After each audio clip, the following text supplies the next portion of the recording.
Welcome dear students. तो ये जो लेक्चर है यहाँ हम अपने एग्जिस्टेंस की ब्लूप्रिंट यानी डीएनए जो है इसकी सर्च या वो सारे एक्सपेरिमेंट्स जिससे ये पता चला कि आया डीएनए जो है वो जेनेटिक मटेरियल है या नहीं है, इनके बारे में पढ़ेंगे। और वो सारे हार्ड वर्क्स जो हमारे साइंटिफिक कम्युनिटी ने इस चीज़ को प्रूफ करने के लिए दिया है, तकरीबन 60 साल इसमें ये बून ऑफ कंटेंट में रहा कि डीएनए हमारे जेनेटिक मटेरियल है कि आरएनए है या प्रोटीन है। तो यही हम आज की इस क्लास में डिस्कस करेंगे।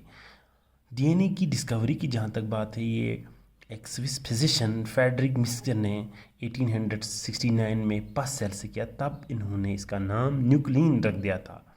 ठीक है, तो पहला एक्सपेरिमेंट इस मकसद के लिए, इस टारगेट के लिए जो किया है, ये एक इंग्लिश बॉटनिस्ट फ्रेडरिक ग्रिफिथ जो है इसने किया, या माइक्रोबायोलॉजिस्ट आप कहिए, इसने पहली बार किया एक बैक्टीरियल सेल जो कि निमोनिया काज करता है, डिप्लोकोकस निमोनिया। अब इसका नाम जो है चेंज होके स्ट्रेप्टोकोकस निमोनिया कहते हैं। इस पे इन्होंने किया 1928 में।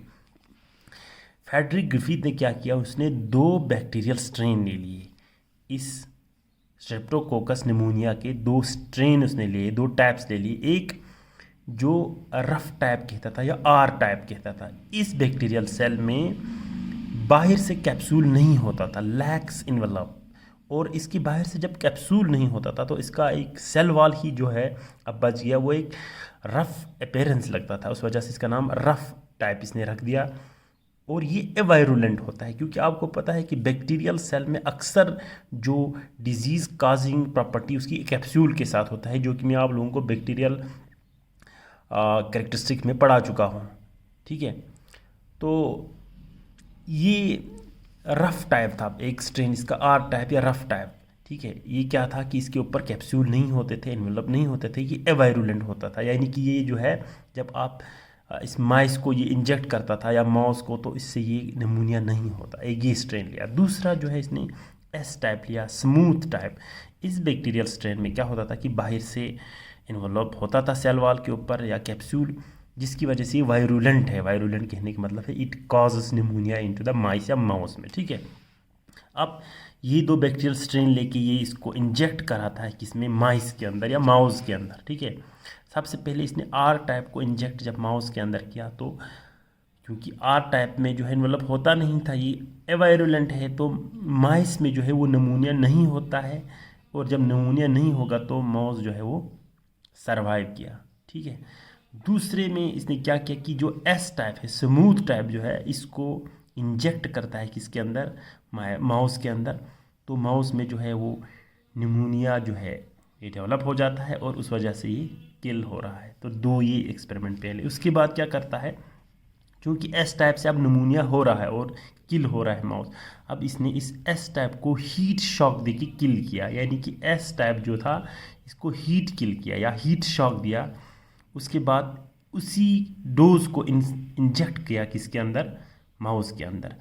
तो चूंकि इसको किल करने के बाद माउस के अंदर जब डाला तो माउस में जो है निमोनिया नहीं डेवलप हुआ एंड माउस सर्वाइव। ठीक है, अब फोर्थ में ये क्या करता है, हीट किल्ड एस टाइप, यानी जो अभी हीट शॉक दिया था इस प्लस जो ये आर टाइप है, यानी इसको तो किल किया एस टाइप को हीट के ज़रिए, प्लस इस आर टाइप को ऐसे जिंदा ही इसने इसके साथ मिक्स किया और इसको इंजेक्ट किया किसके साथ, दोनों को मिक्स करके इस माउस के अंदर, एंड माउस जो है उसमें निमोनिया डेवलप हो गया एंड माउस गेट्स किल्ड। ठीक है, अब इस एक्सपेरिमेंट से अगर आपको अच्छी तरह आप ध्यान दोगे तो ये पता चल रहा है कि ये जो आर टाइप था, रफ टाइप, ये नॉर्मली जो है ये काज नहीं करता था निमोनिया, और एस टाइप हीट शॉक जो है किल्ड ये भी नहीं कर रहा था, यानी ये स्ट्रेन और ये स्ट्रेन दोनों स्टेप्स जो है इस केस में सर्वाइव हो रहा था। तो इन दोनों को मिक्स करने से ऐसा क्या हो गया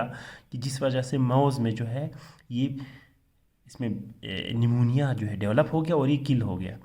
तो इसको ये लगा कि जो ये आर टाइप जो लिविंग था, इसने कुछ ऐसे केमिकल, इसकी जो ये डेड रिलेटिव्स है जिसको हीट शॉक के ज़रिए किल किया है, यानी ये तो डेड था, इससे इसने कुछ ले लिया इस बैक्टीरियल सेल ने जो जिंदा है, और ये कन्वर्ट हो गया आर टाइप से क्या एस टाइप में, जिसकी वजह से इसने माउस को जो है क्या किया, इसमें कुछ जो निमोनिया है ये डेवलप हो गया और इसलिए किल हो गया। तब इस एक्सपेरिमेंट से फ्रेडरिक ग्रिफिथ कंक्लूड ये करता है कि आर टाइप स्ट्रेन जो है, यानी ये वाला टाइप जो स्ट्रेन है, ये अपटेक कर रहा है something from heat killed S type residues. ठीक है, इसके रेजिड्यूज से जो यानी किल हो गया, इससे कुछ ये ले रहा है अंदर, एंड दस बिकम्स वायरुलेंट, और ये बन रहा है इस टाइप, यानी वायरुलेंट हो रहा है। But he could not answer whether it was DNA, RNA, protein या कर जो भी है।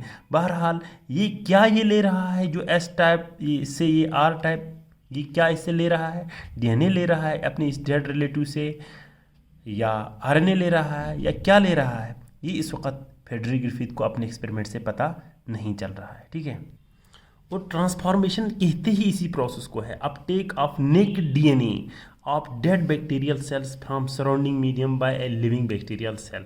अपटेक करना अपने डेड रिलेटिव सेल से जो इसके इर्द गिर्द हो, एक बैक्टीरिया जो जिंदा होगा वो सेल जब इस तरह से DNA ले लेता है अपने अंदर, ठीक है, उसको बोलते हैं ट्रांसफॉर्मेशन। लेकिन ये बाद में पता चला कि ये DNA है। इस एक्सपेरिमेंट से इनको ये पता नहीं चल रहा था कि ये DNA था, आया RNA है या प्रोटीन है। ठीक है, फ्रेडरिक ग्रिफिथ के एक्सपेरिमेंट के ठीक 16 साल बाद, यानी 1944 में, Oswald Avery, Colin MacLeod and Maclyn McCarty, ठीक है, ये एक एक्सपेरिमेंट करता है। दूसरा एक्सपेरिमेंट इस ज़मीन में आप देख लीजिए, ये क्या करता है कि जो फ्रेडरिक ग्रिफिथ के ट्रांसफार्मिंग सब्सटेंस जो होता है, जिसकी वजह से आर टाइप जो है, लिविंग आर टाइप जो है, रफ टाइप जो बैक्टीरिया है, जब इस हीट किल्ड एस टाइप के साथ मिलाता था तो ये वायरुलेंट होता था। इस ट्रांसफार्मिंग सब्सटेंस को जानने की कोशिश की। इन्होंने अपने एक्सपेरिमेंट में 3 डिफरेंट एंजाइम्स इस्तेमाल किए, DNAs, RNAs and protease. DNA से DNA जो है डिग्रेड होता है, RNA से जो RNA डिग्रेड होता है, और प्रोटीएज से जो है प्रोटीन डिग्रेड होता है। ये 3 डिफरेंट एंजाइम लेता है, और जो ये हीट किल्ड एस टाइप से इनके कंटेंट के साथ, यानी ये हीट किल्ड ये भी बराबर वही करता है, हीट किल करता है एस टाइप को, और उसकी कंटेंट को पहले DNA के साथ ट्रीट करता है, DNAs के साथ, फिर उस कंटेंट को इसकी ट्रीट करने के बाद उसी कंटेंट को आर टाइप लिविंग जो है इसके साथ मिलाता है, और वो माउस में इंजेक्ट करता है। तो माउस जो है इसमें निमोनिया डेवलप नहीं होता है और ये सर्वाइव कर रहा है। दूसरा जो है इसमें क्या करता है कि दूसरे एक्सपेरिमेंट फिर से हीट किल्ड एस टाइप के कंटेंट को RNAs के साथ ट्रीट करता है। ट्रीट करने के बाद उस कंटेंट को आर टाइप लिविंग जो बैक्टीरिया है इसके साथ मिलाता है एंड इंजेक्ट करता है किसमें, माउस में। माउस में इस केस में निमोनिया डेवलप हो जाता है एंड माउस गेट्स किल्ड।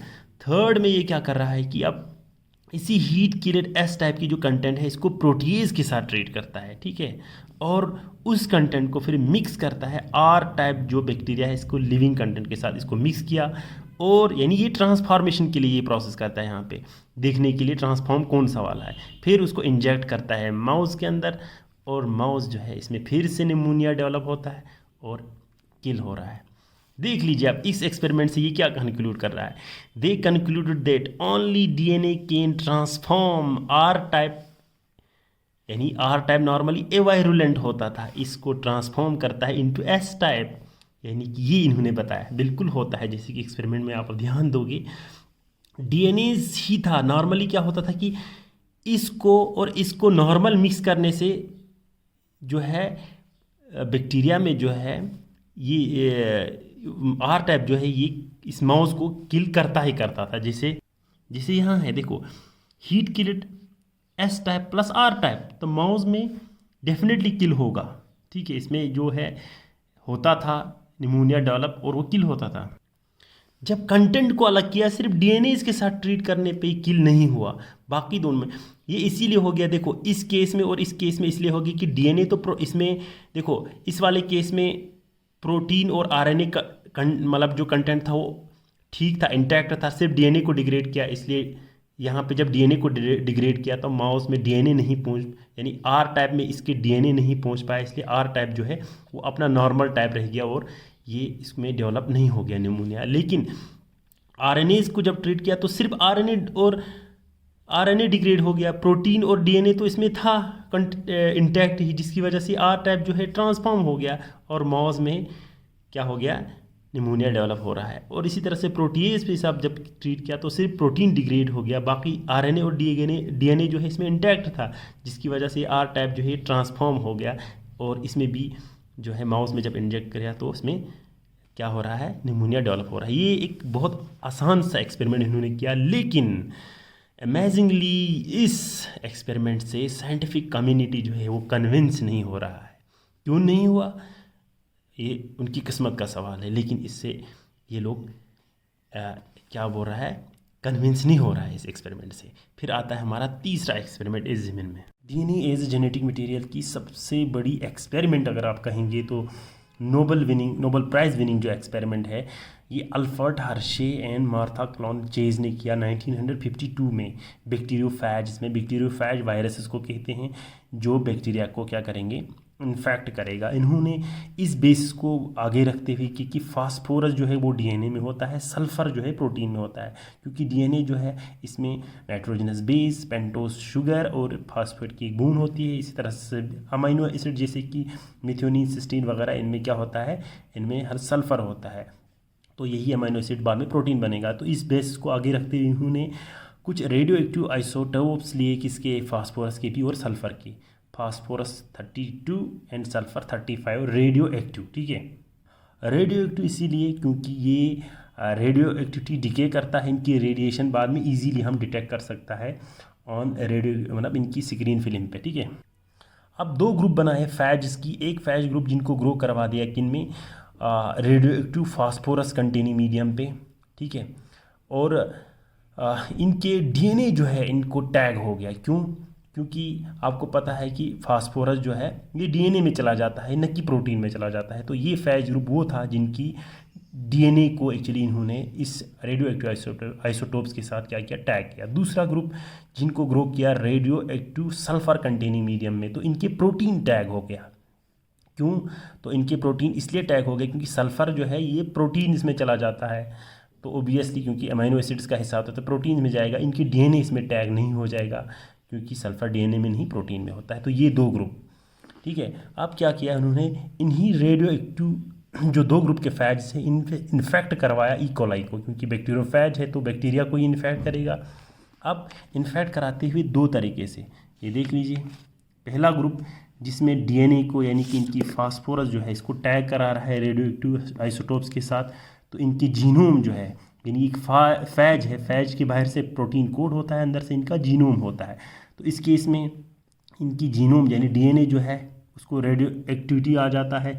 ये मैंने रेड में दिखाया है कि ये देख लीजिए, जो ही ये फैज अब इन्फेक्ट करवाया किसको, ई कोलाई बैक्टीरिया को, तो उसके बाद क्या करता है, इस बैक्टीरियल सेल को ऑब्जर्व करता है स्क्रीन पे कि इसकी रेडियो एक्टिविटी इसके अंदर है या नहीं है, तो radioactivity found inside the cell. ठीक है, ये दूसरा तरीका ये है कि दूसरे जो स्टेप में इन्होंने क्या किया, फिर से वही बिल्कुल, इसमें सल्फ़र जो है इसको क्या करता है, यानी कि दूसरा ग्रुप जिसमें सल्फ़र को टैग करता है, यानी इनकी प्रोटीन को टैग हो जाएगा।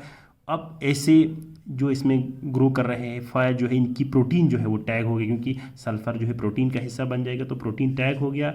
फिर से इन्फेक्शन करवाया, प्रोटीन चला गया, और यहाँ से देखो प्रोटीन कोड बाहर ही रहता है in case of bacteriophage infection. जब बैक्टीरिया को करेगा तो इसका जीनोम फिर से अंदर चला गया।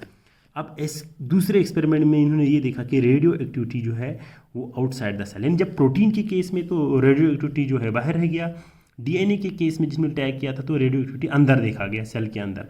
चाहे ये केस है, या एक चीज़ याद रखेंगे कि बैक्टीरियोफेज जो है अपने जीनोम को डाल देगा किसके अंदर, बैक्टीरियल सेल के अंदर, ताकि उसकी जीनोम जो है वो रेप्लिकेट हो, उसकी लाइफ साइकिल जो है वो कंटिन्यू रखे। ठीक है, तो यहाँ इस सेल के अंदर ये लिया। अब देख लीजिए कि जब इसको रेडियो एक्टिविटी देखेंगे तो हमें ये जो इसके बाहर रेजिड्यूज़ रहेंगे, प्रोटीन कोड जो बाहर रह जाएगा इस बैक्टीरियल सेल से, उसको अलग करना पड़ेगा। ठीक है, तो उसको अलग किया गया। देखो, once the infection proceeds, phage code जो है इसको सेपरेट किया गया बैक्टीरियल सेल से, उनको एजिटेट किया जा रहा है किचन ब्लेंडर में, और उसके बाद उसको सेपरेट किया जाता है, स्पिन किया जाता है, सेंट्रीफ्यूगेशन करके इनको इन चीज़ों को या इन रेजिड्यूज़ को अलग कर दिया जाता है और इसको ऑब्जर्व यूँ करेगा तो दो रिजल्ट इसमें बैक्टीरियल सेल के अंदर रेडियो एक्टिविटी और इसमें बाहर देखा गया।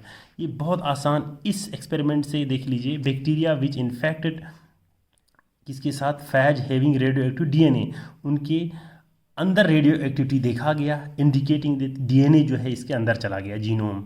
ठीक है। दूसरे केस में बैक्टीरिया जहां इन्फेक्ट किया गया किसके साथ, रेडियो एक्टिव प्रोटीन के साथ, तो उनके अंदर जो है रेडियो एक्टिविटी नहीं देखा गया कि प्रोटीन इसके अंदर नहीं गया है। इस एक्सपेरिमेंट से ये कंक्लूड किया जा सकता है कि जेनेटिक मटेरियल जो है वो एक जनरेशन से दूसरी जनरेशन इस फैज का जो जाता है वो डीएनए है। तो इस एक्सपेरिमेंट के लिए जो है अल्फ्रेड हर्शी को जो है नोबेल प्राइज़ दिया गया। उसके साथ और कुछ बंदे थे जिन्होंने शेयर किया। इस यानी जो मार्था क्लॉन्चेस है इसको इसमें इंक्लूड नहीं किया गया, विच वॉज वेरी अनफॉर्चुनेट। 1969 में इनको नोबेल प्राइज़ दिया गया। ठीक है।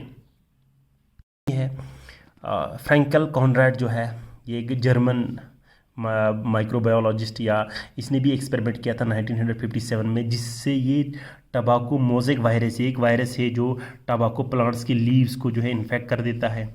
इसमें देखा कि इसने आरएनए एज जेनेटिक मटेरियल, इसने क्या किया, ये एक टीएमवी है, रॉड शेप्ड, बिल्कुल हर एक वायरस का बाहर से प्रोटीन कोड होता है, अंदर से इसकी जीनोम होती है, टीएमवी का भी वैसा ही है। अब इसका जीनोम जो है आरएनए होता है, न कि डीएनए। ठीक है। तो अब ये प्रोटीन कोड, तो इसने क्या किया कि टीएमवी को जब फ्रेश लीफ के साथ इन्फेक्ट किया, एक टीएमवी के ज़रिए फ्रेश लीफ को जब इन्फेक्ट किया, तो क्या हो जाता है कि